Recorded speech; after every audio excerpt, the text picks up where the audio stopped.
My name is Zane, 68 years old, a retired businessman who built everything from scratch. Family always came first for me, especially after my wife passed. That fateful dinner last spring was supposed to be a celebration. My son-in-law Trevor sat at the head of the table, in the house I paid for, wearing that smirk I had come to know well. Then came those words, "How does it feel to be a loser?" If you enjoy real-life family drama, let me know where you are watching from in the comments. Hit that like and subscribe button if you want to hear how I finally stood up to my ungrateful son-in-law after years of disrespect. Trust me, his face when I dropped the truth bomb was worth every penny I had wasted on him. I grew up in a small town in Ohio, the son of a factory worker who taught me the value of honest labor. By the time I was 15, I was already working part-time jobs while keeping my grades up. Nothing was handed to me. I put myself through college, working nights and weekends, sometimes sleeping only 4 hours to make ends meet. After graduating, I started a small logistics company that eventually grew into a regional success. Laura came into my life when I was 32. She walked into my office looking for a job, and I ended up finding my soulmate. We married within a year. She was my rock, my compass, the voice of reason when my ambition pushed me too far. 3 years into our marriage, Sophia was born. The moment I held my daughter in my arms, I knew I would do anything to give her the life I never had. While my business grew, Laura made sure our home remained warm and loving. We were not extravagantly wealthy, but comfortable enough to provide Sophia with opportunities. Piano lessons, summer camps, good schools. Laura insisted we teach Sophia the value of money despite our growing success. "A child who never hears no grows up unable to say no themselves," she would say. Sophia blossomed into a bright, kind young woman who made us proud every day. She inherited Laura's gentle nature and my determination. In high school, she maintained a perfect GPA while volunteering at the local animal shelter. When college acceptance letters started coming in, we celebrated each one. She eventually chose State University with a partial scholarship, and I was more than happy to cover the rest. After all, I had been saving for her education since the day she was born. Our perfect family picture shattered when Laura was diagnosed with aggressive breast cancer during Sophia's freshman year of college. The battle was brief and brutal. Within 8 months, my beloved wife was gone, leaving a void that could never be filled. Sophia was devastated, and I was lost without my partner of nearly 25 years. Grief changes people. Sophia threw herself into her studies, rarely coming home during breaks. I buried myself in work, expanding the business to distract from the emptiness of our house. We were both trying to outrun our pain in different ways. Looking back, I see how vulnerable we both were during that time. It was during her junior year that Sophia first mentioned Trevor. "Dad, I met someone amazing," she said during one of our weekly phone calls. "He's studying business and already has connections in the industry. You two will have so much to talk about." When I finally met Trevor at Parents' Weekend, I saw what attracted my daughter to him. Tall, athletic, with a confident smile that never seemed to leave his face. He came from what he called old money in New England, though I later learned that family fortune had dwindled long before he was born. Still, he carried himself with the certainty of someone who expected the world to bend to his will. "Mr. Wilson," he said, shaking my hand firmly, "Sophia has told me all about your company. Impressive for a self-made man. My father always says there are 2 types of wealth, the kind you build and the kind you inherit. Both require a certain talent to maintain." There was something in his tone that struck me as condescending, but I brushed it aside. He was young, after all, and trying to impress. That weekend, Trevor dominated every conversation, speaking about his plans to revolutionize tech investing despite still being an undergraduate. He name-dropped constantly. "My father's college roommate runs the equity division at Goldman," or "my uncle's golf buddy just took his company public." Sophia looked at him with such admiration it reminded me of how Laura used to look at me in our early days. The warning signs were there from the beginning. Trevor would talk over Sophia, dismissing her ideas with a wave of his hand. "Babe, leave the business, talk to those who understand it," he'd say with a laugh, and Sophia would smile awkwardly. Once, When she challenged his opinion about a restaurant, he gave her a look that made her immediately backtrack. It was subtle, but as a father, I noticed. When they graduated, Trevor had no job lined up, claiming he was weighing his options and considering multiple offers. Sophia immediately found work at a marketing firm, eager to start her career. When they announced their engagement 6 months later, I had my concerns but kept them to myself. My daughter was an adult making her own choices. "Dad, we found the perfect apartment," Sophia told me one evening. "But the security deposit and first few months' rent are more than we expected. Trevor's trust fund payment is delayed." That was the first time I opened my checkbook for them, but far from the last. I told myself I was helping my daughter, not her fiancé. When Trevor talked about a ground floor opportunity in a friend's startup, I loaned him $20,000 as an investment. "This will double within a year," he assured me. That money simply vanished, with vague explanations about market conditions when I inquired months later. Despite these red flags, I supported them. Laura would have wanted me to be there for our daughter, and if financial help was what they needed, I could provide it. Besides, Trevor always had a way of making his failures sound like strategic moves in a larger game only he understood. And Sophia seemed happy, or at least determined to appear that way. "He just needs one break, Dad," she would say. "Trevor has such brilliant ideas. You should hear how his business professors used to praise his vision." I wanted to believe her. I wanted to believe in him, for her sake. So I continued writing checks, paying for dinner when we went out, covering their car insurance, and eventually contributing significantly to their wedding fund. All the while, Trevor's attitude toward me grew increasingly familiar, as if my financial support was simply his due rather than my choice. Their wedding was exactly what Trevor wanted. 500 guests at the Grand Plaza Hotel, a 7-tier cake, imported champagne, and a live band that had apparently once opened for some famous pop star. I paid for almost everything, as Trevor's parents contributed only a token amount, claiming financial difficulties despite their country club memberships and annual European vacations. "It's an investment in their future," Trevor's mother told me at the rehearsal dinner, patting my hand condescendingly. "These connections they're making today will serve them well. Our Trevor has always known how to network effectively."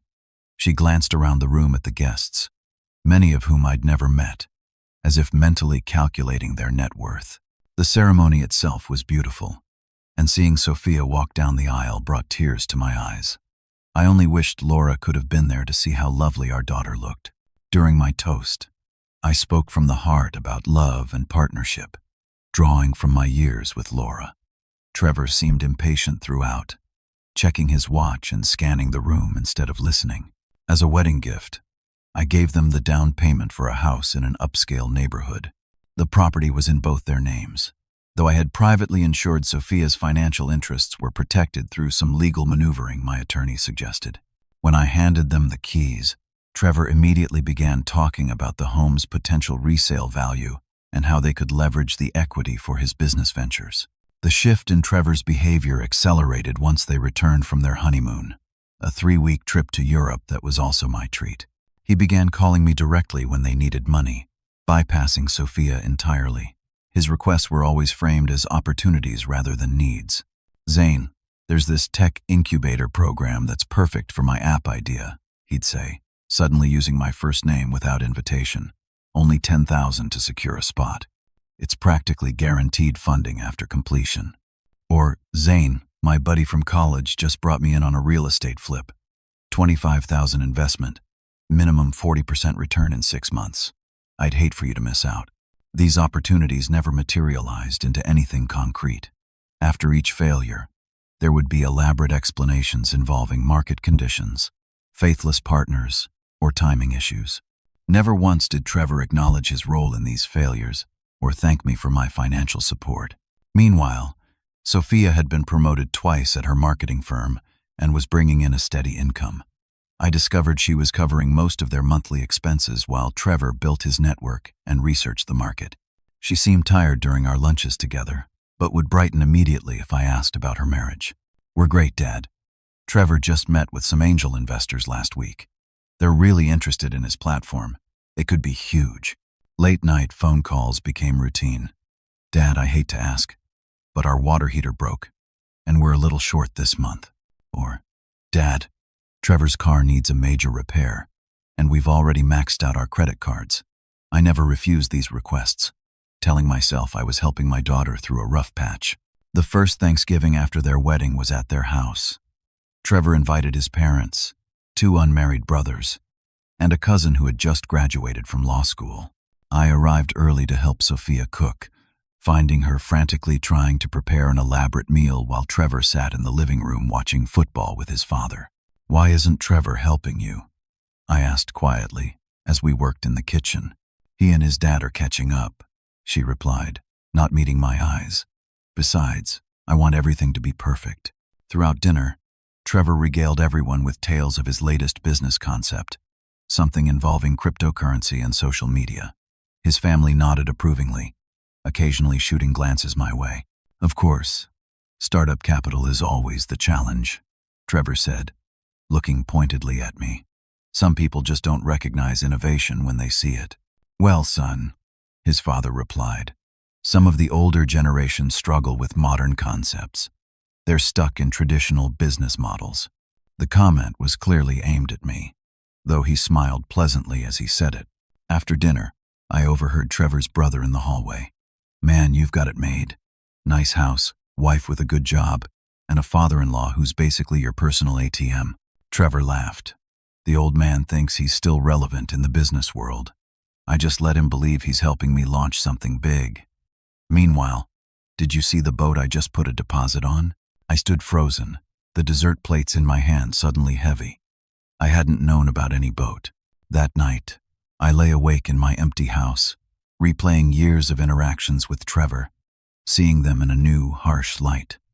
Had I been enabling a parasite rather than supporting my daughter's marriage? The following week, Trevor called asking for $15,000 for an emergency business opportunity that couldn't wait. For the first time, I hesitated. "What exactly is this investment, Trevor?" "It's complicated, Zane. Technical stuff you wouldn't understand. But trust me, this is the one that's going to put us on the map. I think I'd like some details before transferring that amount." There was a pause on the line. "Look, if you don't want to help us succeed, just say so. Sophia will be disappointed to hear you've lost faith in our future, but we'll manage somehow." The manipulation was so transparent it was almost laughable, yet it had worked on me for years. I sent the money but decided it was time to start paying closer attention to my son-in-law's activities. Over the next few months, I noticed how Trevor's family had adopted his attitude toward me. His mother would make comments about my quaint house or simple taste in wine. His father would correct me on business matters he knew nothing about. At family gatherings, I was increasingly treated as the out-of-touch old man whose only value was his checkbook. The disrespect became more blatant as time went on. At Sophia's 31st birthday dinner, Trevor spent the entire evening talking over me, dismissing my contributions to any conversation with a wave of his hand. "No offense, Zane, but supply chain management is practically obsolete now," he declared when I mentioned my former business. "Everything's digital. Blockchain is revolutionizing the entire industry." When I tried to explain how fundamental logistics principles remain relevant regardless of technology, he rolled his eyes at his brother, as if dealing with a particularly slow child. Trevor had a habit of name-dropping at every opportunity. "My friend who runs that hedge fund says," or "when I was golfing with the VP from Google." These connections always seemed impressive but somehow never materialized into actual opportunities. I began to wonder how many of these relationships were real. There was a particularly painful incident at a business mixer Sophia had invited me to. Her firm was launching a new client campaign, and she wanted me there for support. I was chatting with one of her colleagues about a potential logistics solution for their client when Trevor inserted himself into the conversation. "Zane still thinks business works like it did in the Stone Age," he laughed, placing a hand on my shoulder. "He doesn't understand that traditional companies are dinosaurs now." The colleague looked uncomfortable. "Actually, we were discussing how traditional logistics expertise could complement the digital strategy." Trevor waved this away. "Trust me, I've been consulting with tech companies on this exact issue. What the industry needs is disruptive thinking, not outdated models. He proceeded to outline a convoluted plan that made little practical sense, using buzzwords that seemed designed to confuse rather than clarify. Later that evening, I overheard Trevor telling someone I was stuck in my ways, but that he kept me around because I was good for capital when traditional banks are too risk-averse. My own son-in-law was describing me as nothing more than a convenient source of funding. Family dinners became exercises in restraint. Trevor would dominate conversations, interrupting anyone who spoke too long, especially me. If I mentioned a news item or business development, he would correct me or dismiss the information as outdated. "That's not how it works anymore," Zane became his catchphrase, usually followed by an explanation that was more confident than accurate. Once, I suggested a simple solution to a problem Trevor was describing with one of his ventures. The idea was based on my decades of experience, dealing with similar issues in my business. "No offense," he said, not even trying to hide his condescension, "but the business world has evolved since your day. Modern problems require modern solutions, not old-school thinking." His family would nod in agreement, sometimes exchanging knowing looks. I was the outsider who didn't understand their world, despite the fact that I had built a successful company, while Trevor had yet to complete a single profitable venture. I tried speaking to Sophia about Trevor's behavior several times. "Honey, does it bother you the way Trevor sometimes talks to me?" I asked after a particularly difficult evening. "Oh, Dad, that's just his way," she would say, looking uncomfortable. "He's passionate and direct. He doesn't mean anything by it." "It feels disrespectful," I pressed. "He respects you a lot," she insisted. "He's always talking about how generous you are." "That's respect, isn't it?" But I was beginning to understand that Trevor confused my generosity with weakness, my patience with gullibility. The realization hurt, but not as much as seeing my daughter work herself to exhaustion while defending a husband who contributed little beyond grand ideas and expensive tastes. The breaking point came during a neighborhood barbecue at their house. I was helping at the grill when Trevor came over with 3 men I didn't recognize, all wearing golf shirts and expensive watches. "And this is the father-in-law I was telling you about," Trevor said, gesturing to me like I was an exhibit. "Zane, these are potential investors in my new venture." I nodded politely, but Trevor wasn't finished.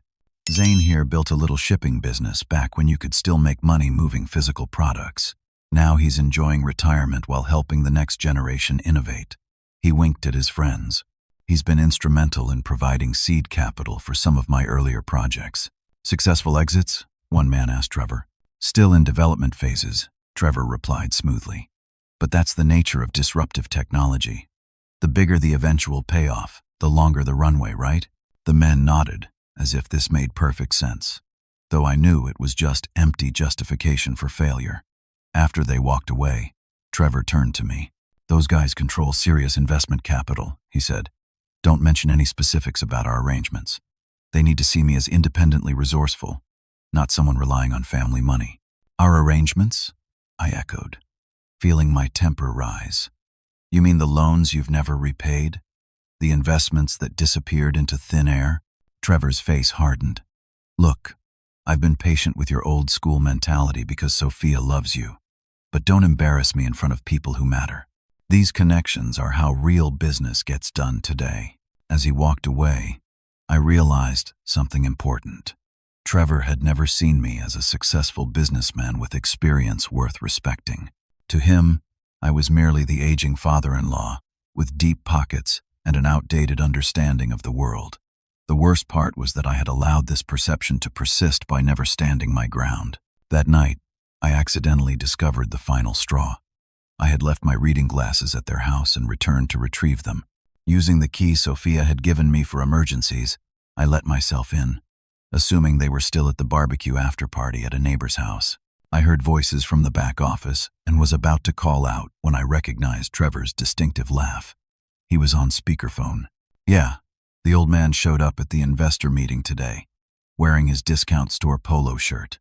I had to run damage control all afternoon." Another voice replied, "Still milking him for startup cash?" "Of course," Trevor laughed. "Why kill the golden goose?" Between his handouts and Sophia's salary, I can focus on building my network until the right opportunity comes along. Man, you hit the jackpot with that family, the voice said. Tell me about it. The old man is so desperate to stay relevant he'll fund just about anything if I throw enough technical jargon at him. And Sophia, well, she's her father's daughter. Easy to manage if you know which buttons to push. I quietly backed out of the house, my hands shaking with anger and hurt. Not just for myself, but for my daughter, who deserved so much better than this manipulative fraud. It was time to stop enabling Trevor's behavior and start protecting what really mattered. The morning after overhearing Trevor's conversation, I made an appointment with my longtime attorney, Frank Davis. Frank had handled my business affairs for 20 years and helped settle Laura's estate after her passing. I need to understand exactly what my legal obligations are regarding the money I've given to my son-in-law, I explained, trying to keep emotion out of my voice. Frank leaned back in his chair, eyebrows raised. Problems in paradise? I spent the next hour detailing the history of my financial support for Trevor and Sophia, including the house down payment, business investments, and numerous personal loans. Frank took detailed notes, occasionally asking for clarification on amounts and dates. Did you document any of these transactions? He asked. Promissory notes, loan agreements, investment contracts. I had to admit that most of the smaller amounts were given informally, though the larger sums had at least been acknowledged in emails or text messages. The house down payment was properly documented as a gift to both Trevor and Sophia. I'll need copies of everything you have, Frank said. Emails, texts, bank transfers. And Zane, I have to ask, do you believe Trevor ever intended to repay these loans or provide returns on these investments? The question hung in the air. No, I finally admitted. I don't think he did. I think I was being played for a fool. Frank nodded sympathetically. Then we need to approach this as fraud investigation, not just debt collection. I'll bring in a forensic accountant friend of mine, discretion guaranteed. Over the next few weeks, I gathered every financial record related to Trevor. Bank statements showed where my money had gone after I transferred it. Credit reports revealed Trevor had multiple maxed-out credit cards in his name alone. The mortgage on their house was current, but only because Sophia's salary was covering it automatically. What shocked me most were the luxury purchases. 3 days after I had given Trevor $15,000 for a critical business opportunity, he had spent $8,000 at a high-end watch store, following a $10,000 investment in a friend's startup. There were charges from a boat dealership and a weekend at an exclusive resort where Sophia had not been present. The forensic accountant discovered Trevor had a separate checking account Sophia didn't know about. This account received regular deposits from my transfers and was used primarily for personal indulgences, designer clothes, golf club memberships, weekend trips with unspecified companions. Most disturbing were the photographs Frank's investigator uncovered. Trevor at a nightclub with a woman who was definitely not Sophia. Trevor on a boat with the same woman. Trevor entering a hotel with her in the middle of a Tuesday, when he had told Sophia he was attending a business conference. He's burning through money like water, the accountant told us. There's no evidence of legitimate business investments. This isn't someone trying and failing. This is someone not trying at all. Frank laid out my options. I could demand repayment of the loans with interest, though collection would be difficult. I could pursue fraud charges, but that would be messy and public. Or I could simply cut off the money supply and protect my remaining assets. What about the house? I asked. The gift was made to both of them, but there's a clause in the documentation that gives Sophia sole ownership if certain conditions are met. One of those conditions is financial misconduct by either party. I nodded, remembering how I'd insisted on those protections even while telling myself I was being unnecessarily cautious. And the rest of my assets? I recommend updating your will and financial directives immediately. We can create a trust for Sophia that would be protected from Trevor's access. As we finalized these plans, I knew I needed to speak with Sophia alone. I called her and suggested lunch, just the two of us. She sounded surprised but agreed. We met at a quiet restaurant, far from her office and their home. She looked tired, with dark circles under her eyes that makeup couldn't fully conceal. After we ordered, I reached across the table and took her hand. Sweetheart, I need to ask you something important. and I need you to be honest with me.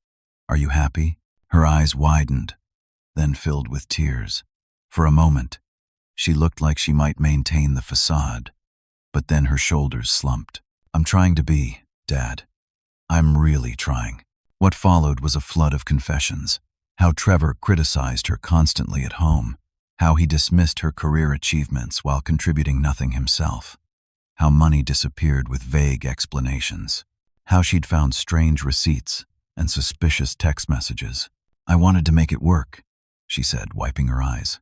"I kept thinking if I just supported him enough, if we just got through this rough patch, things would get better. And your mother and I raised you to honor your commitments," I said gently. "But honey, commitment goes both ways. Marriage is a partnership, not one person carrying the entire load while the other takes advantage." She nodded slowly. "I've been thinking about separation," she admitted. "But I'm scared, Dad. We have the house, shared accounts. It's all tangled together. What if that wasn't a concern?" I asked carefully. "What if the financial complications were taken care of?" She looked at me questioningly. "I've been having some legal documents prepared," I explained. "The house can be transferred solely to your name under certain circumstances, and there are other protections we can put in place." Hope flickered across her face, quickly replaced by determination. "I need time to think, to be sure. But Dad, thank you for seeing what I've been trying not to see." We spent the rest of lunch discussing practical matters.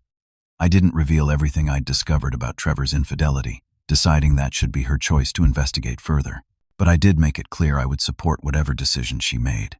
As we parted, she hugged me tightly. Mom would have seen through him immediately, wouldn't she? I smiled sadly. Your mother could spot a phony from a mile away. But she also believed people deserve second chances if they're genuinely trying to improve. And if they're not trying at all, then she'd be the first to tell you to cut your losses and move on.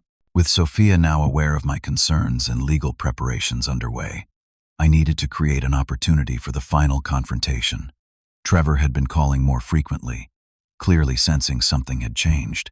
His most recent business proposal involved a cryptocurrency investment that required $30,000 immediately to get in on the ground floor. I had stalled him, saying I needed to move funds between accounts.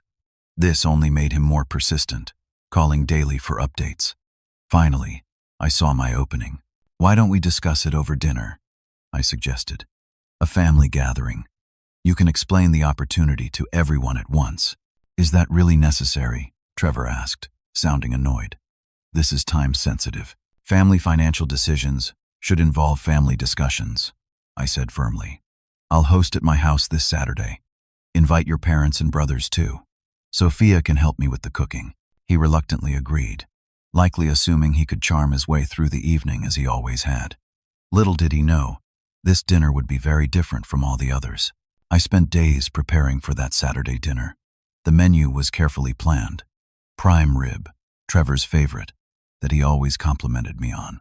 Laura's special scalloped potatoes, fresh baked rolls, an expensive bottle of the Cabernet Sauvignon that Trevor's father pretended to be an expert on. For dessert, a chocolate soufflé that would require precise timing. Sophia arrived early to help, still uncertain about the evening ahead but committed to our plan.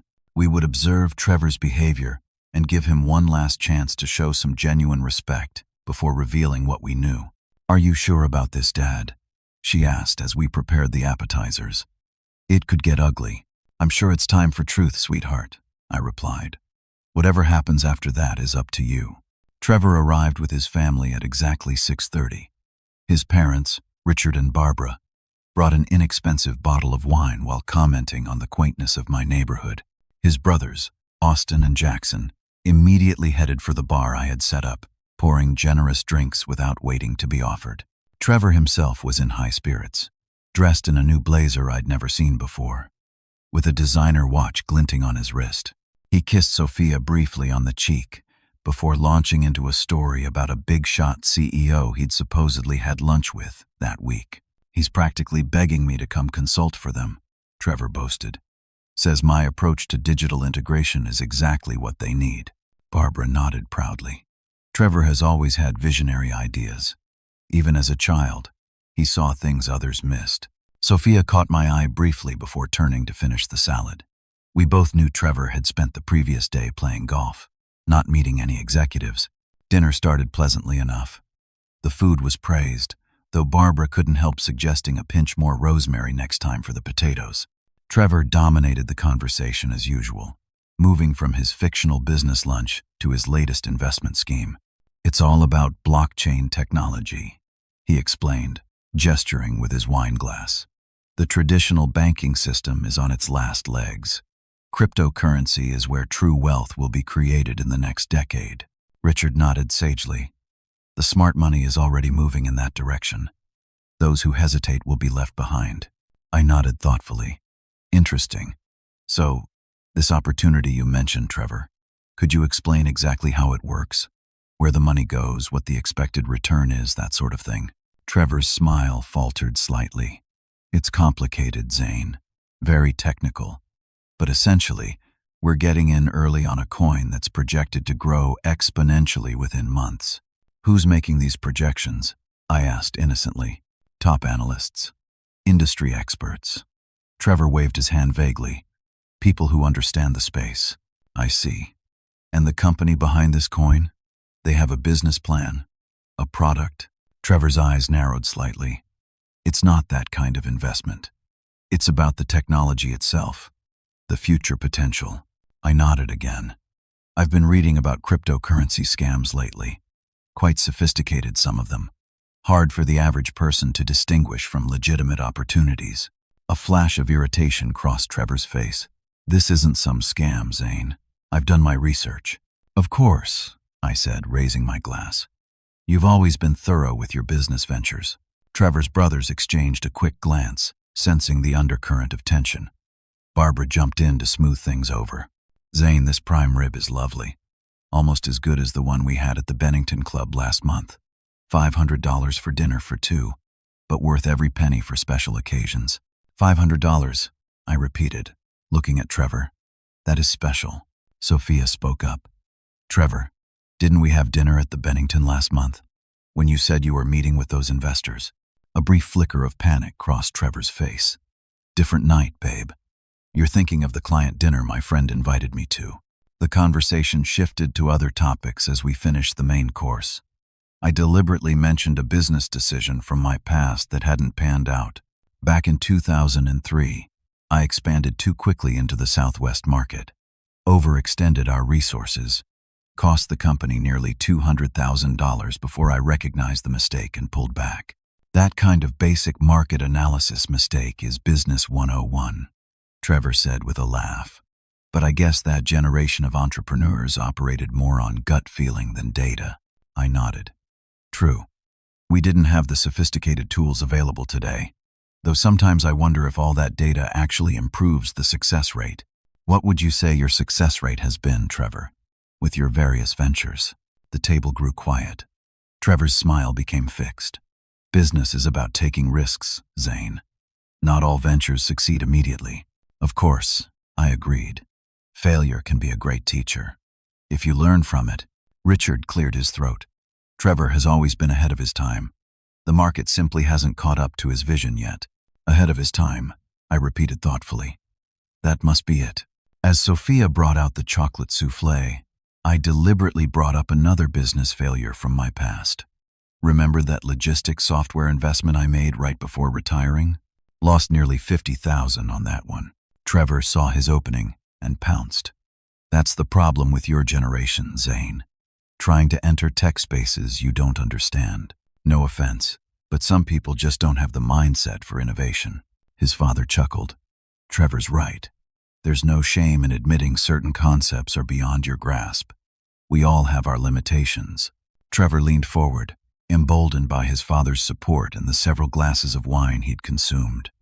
His eyes gleamed with malice, poorly disguised as playful banter. "So tell us, Zane," he said loudly. "How does it feel to be a loser?" The table erupted in laughter. His brothers guffawed. His mother tittered behind her napkin.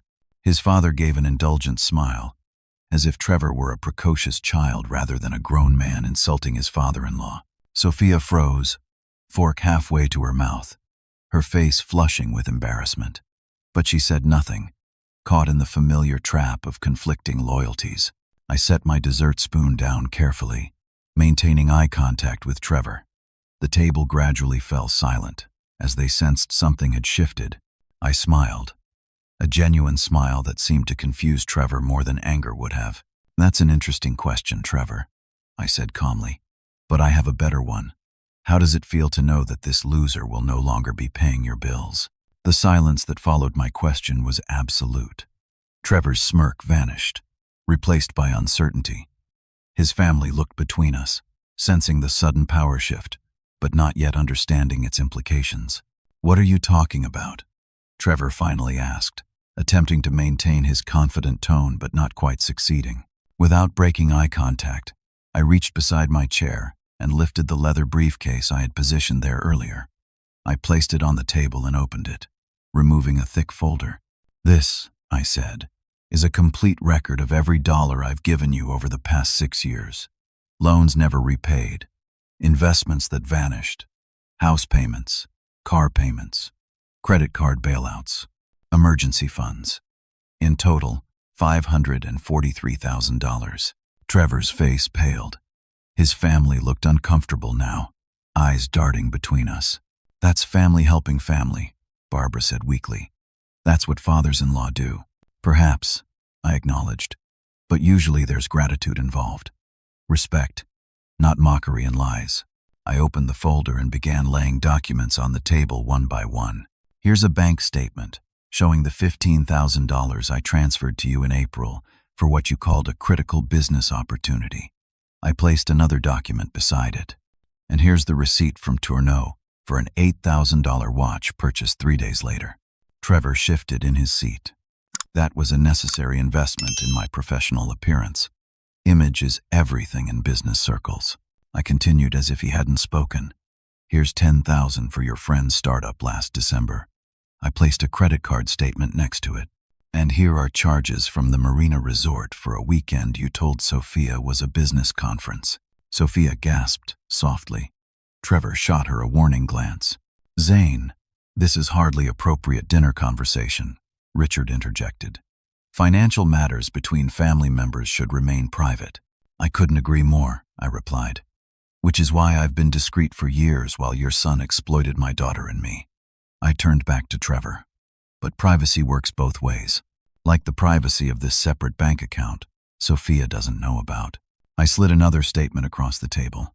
Sophia reached for it with trembling hands. "Trevor, what is this?" Trevor's confidence was crumbling. "It's just a separate account for business expenses. Easier for tax purposes."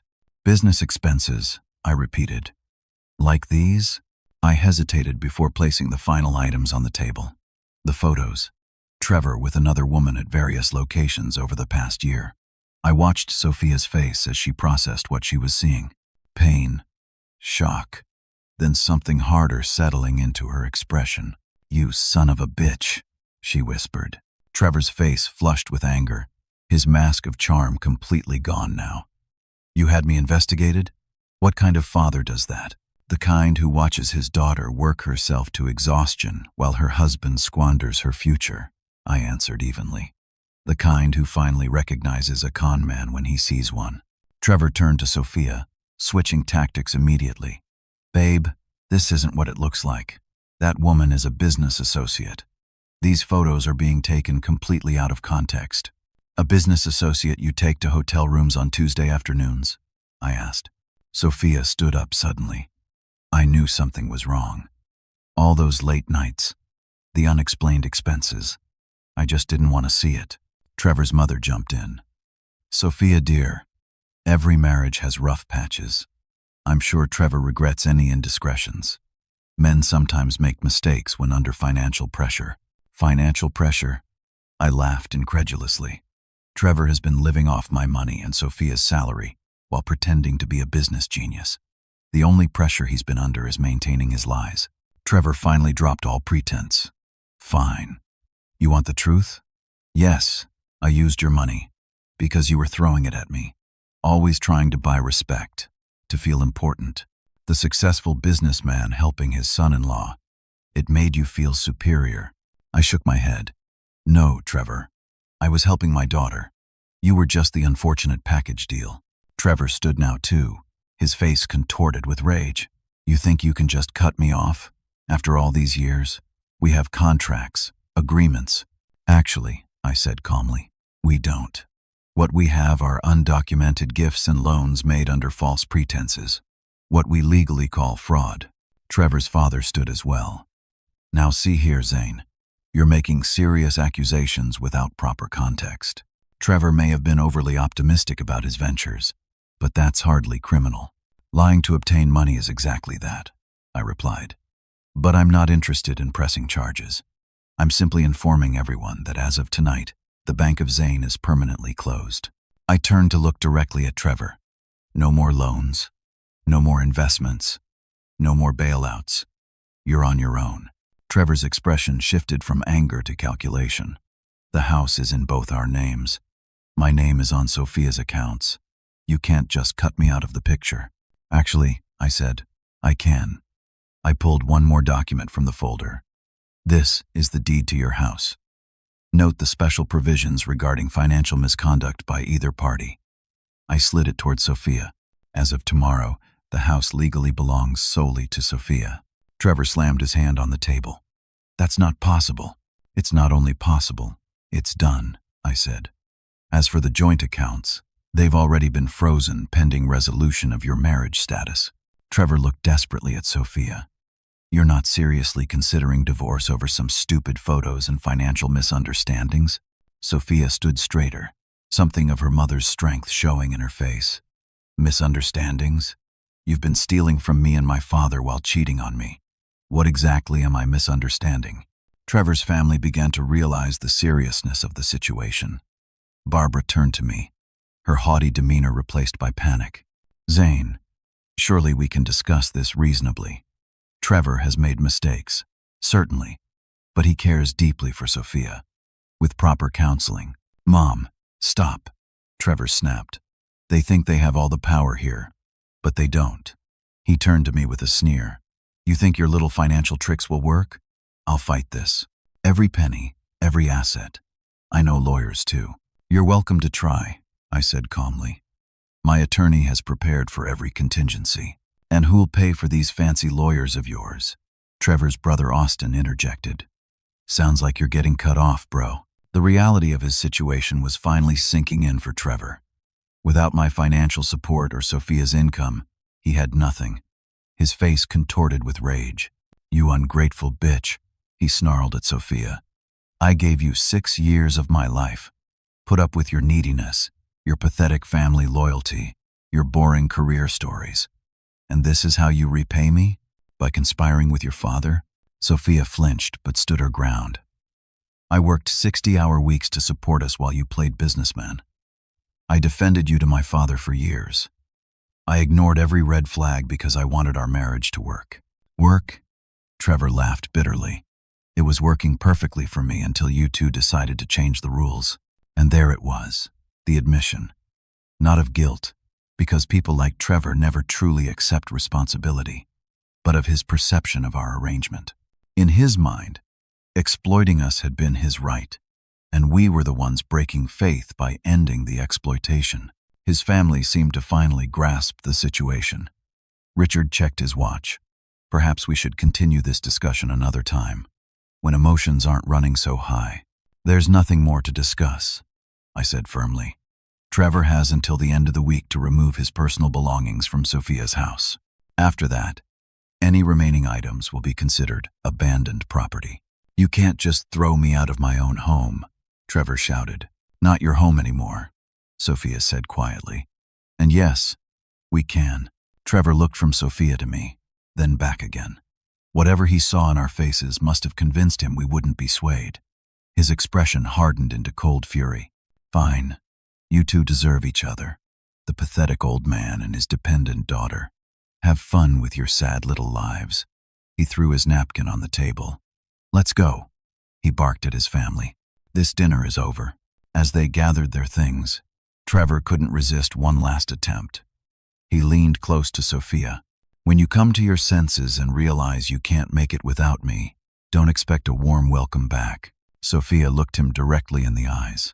The only thing I can't make is the mistake of staying with you any longer. After they left, Sophia and I sat in the sudden quiet of the dining room. The half-eaten desserts, the scattered documents, the lingering tension, all testament to the evening's confrontation. "I'm sorry, Dad," Sophia finally said. "I should have seen him for what he was years ago." I reached across the table and took her hand. "You have nothing to apologize for. Love makes us want to believe the best about people. It's not a character flaw to trust someone you've committed your life to." She smiled weakly. "What happens now?" "Now," I said, "we clean up this mess, both the literal and figurative one, and then we start fresh." As we cleared the table together, I felt a weight lift from my shoulders. For years, I had allowed Trevor to diminish me, to make me feel obsolete and foolish. By standing up to him, I had reclaimed not just my financial autonomy, but my dignity. The confrontation had been painful but necessary, like lancing a festering wound. Now the real healing could begin. 6 months passed since that explosive dinner. Autumn had arrived, painting the trees outside my window in brilliant shades of red and gold. I sat on my porch swing, coffee in hand, reflecting on everything that had changed. The days following the confrontation had been challenging. Trevor, true to his nature, had not gone quietly. There were angry phone calls, threats of lawsuits, even one drunken night where he pounded on Sophia's door until the neighbors called police. But without financial resources, his options were limited. The legal protections we had put in place held firm, and eventually, he accepted defeat and moved back in with his parents in Connecticut. Sophia stayed with me for the first month, needing time and space to process her grief. Not grief for the loss of Trevor, she explained, but for the years wasted and the future she had imagined that would never come to be. "I feel so stupid, Dad," she confessed one evening as we sat in the backyard. "All the signs were there. I just didn't want to see them." "Intelligence has nothing to do with it," I assured her. "Some of the smartest people I know have been fooled by someone they loved. The heart wants what it wants, and sometimes it overrules the head." The divorce proceedings were mercifully straightforward. With Trevor's infidelity documented and the financial misconduct established, he had little ground to contest the terms. His final attempt at leverage was to demand a cash settlement in exchange for not dragging Sophia's name through the mud in public court proceedings. Frank, my attorney, had laughed at this. And exactly what mud would that be? That she supported him financially while he cheated? That she remained loyal while he lied? Please, let him try. In the end, Trevor signed the divorce papers without further drama. His parting shot was a text message to Sophia. "You'll regret choosing your father over your husband. Good luck finding someone else at your age." Sophia had shown me the message with a rueful smile. 6 months ago, that would have devastated me. Now I just feel sorry for him. He'll never understand what real partnership means. Watching my daughter rebuild her life was both painful and inspiring. She threw herself into her career with renewed focus, earning a significant promotion within months. She sold the house she had shared with Trevor, unable to feel comfortable there with so many tainted memories, and bought a smaller condo closer to her office. Most importantly, she began to rediscover herself. The confident, joyful woman who had been gradually diminished during her marriage emerged again, stronger for having weathered the storm. As for me, I underwent my own transformation. For years, I had allowed Trevor's dismissive attitude to make me question my own worth and relevance. I had accepted his narrative that my business experience was outdated, my insights no longer valuable. Breaking free from that toxic influence rekindled my passion for the work that had defined much of my life. I began consulting part-time with small logistics companies, sharing the knowledge I had accumulated over decades. I joined the board of a local business incubator, mentoring young entrepreneurs who genuinely valued guidance from someone who had built something substantial from nothing. One particular protege, a young woman developing software to optimize small business supply chains, reminded me of myself at that age. Hungry for knowledge, willing to work tirelessly, but humble enough to recognize what she didn't know. "The difference between you and people like Trevor," I told her one day, "is that you understand success isn't about appearing successful. It's about creating actual value." The most unexpected development came 3 months after the divorce was finalized. Sophia approached me with a business proposal. "I've been thinking about starting my own marketing agency," she said, spreading a detailed business plan across my kitchen table, focusing on small to medium businesses that need sophisticated strategies but can't afford the big agencies. I reviewed her projections, impressed by her thoroughness. "This looks solid. Have you secured startup funding?" She nodded. "I can cover most of it with my savings and the profit from selling the house. But I was hoping you might consider being a minority investor, not because I need the money, but because I'd value your experience as a business partner." The trust implicit in that request brought tears to my eyes. After everything that had happened with Trevor, the fact that she still wanted my involvement in her new venture meant more than I could express. We launched Wilson and Wilson Strategic Marketing 2 months later. The early days were challenging, as any new business is. But Sophia's industry connections and my business experience proved a powerful combination. By the 6-month mark, we had 8 clients and were turning a small but growing profit. Which brings me to today, sitting on my porch swing, reflecting on the journey we'd taken. The phone rang, interrupting my thoughts. It was Sophia. "Dad, you won't believe it. Roberts Manufacturing just signed with us. That's 3 new clients this month." "That's fantastic, sweetheart. Your pitch must have been excellent." "Our pitch," she corrected. They specifically mentioned how impressed they were with our integrated approach to logistics and marketing. "That was all you." After we hung up, I sat smiling to myself. At 68, I had found a new purpose, one that allowed me to share my knowledge while continuing to learn and grow. More importantly, I had rebuilt my relationship with my daughter into something stronger and more authentic than before. The experience with Trevor had taught me painful but valuable lessons. I learned that generosity without boundaries isn't generosity at all, but enablement. I learned that respect cannot be bought, only earned through mutual regard. And most importantly, I learned that it's never too late to stand up for yourself and reclaim your dignity. For years, I had allowed Trevor's definition of success to make me feel like a failure. His focus on appearances, connections, and status symbols had nothing to do with true accomplishment. Real success came from building something meaningful, treating others with respect, and maintaining your integrity even when it's difficult. Sometimes the greatest gift you can give yourself is the courage to say enough, to recognize when a relationship has become toxic and to walk away, even when doing so is painful and frightening. The temporary discomfort of confrontation is nothing compared to the slow erosion of self-worth that comes from accepting disrespect as your due. As the sun began to set, casting long shadows across my yard, I thought about Laura. She would have seen through Trevor immediately, would have protected Sophia from his manipulation. But perhaps things happened as they needed to. Sophia had emerged from her marriage stronger and wiser, with a clearer understanding of her own worth, and I had rediscovered mine. The journey from being perceived as a loser to recognizing my own value wasn't about proving anything to Trevor or his family. It was about remembering what I had known all along, before I allowed someone else's warped perspective to cloud my vision. True worth isn't determined by others' assessments, but by the integrity with which you live your life and the positive impact you have on those around you. If you're watching this and finding yourself in a relationship where your value is constantly questioned, where your contributions are minimized, where your generosity is taken for granted, ask yourself, is this making you a better version of yourself or a diminished one? Sometimes the bravest thing you can do is walk away from what's hurting you, even when doing so means facing uncertainty. I'd love to hear your stories about standing up for yourself in the comments below. Have you ever had to confront someone who was taking advantage of your kindness? How did you find the courage to draw that line? Please like this video if my story resonated with you. Subscribe to hear more life experiences and share it with someone who might need to be reminded of their own worth. Remember, it's never too late to reclaim your dignity and rewrite your story.